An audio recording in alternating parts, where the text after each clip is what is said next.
Hello, welcome to my enrollment versus attendance. We're going to be going over funding policies that I believe would help the school districts have a more successful outcome with the community.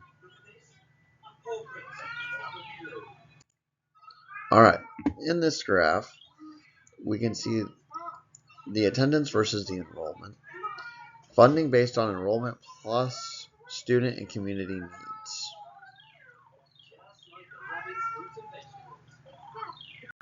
How this would work is every student generates a base amount of funding, and then additional funding is added for students who are experiencing poverty, receive a special education, that are even in foster care, or experiencing homelessness.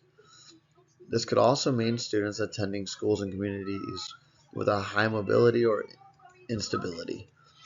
Why this model is the strongest is it recognizes equal funding is not the same as equitable funding.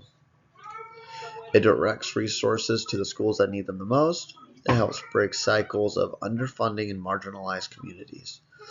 It aligns with your attendance data and shows that the symptoms of structural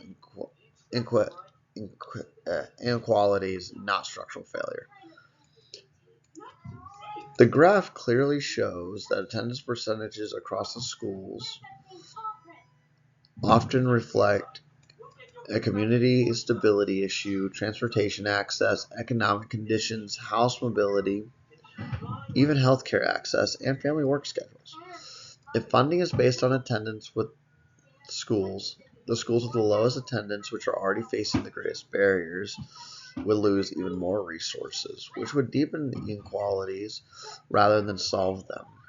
So with this method, I believe with some tweaking, we could help the schools that are struggling succeed in the future. So please take a look at this and see how we can improve our school districts.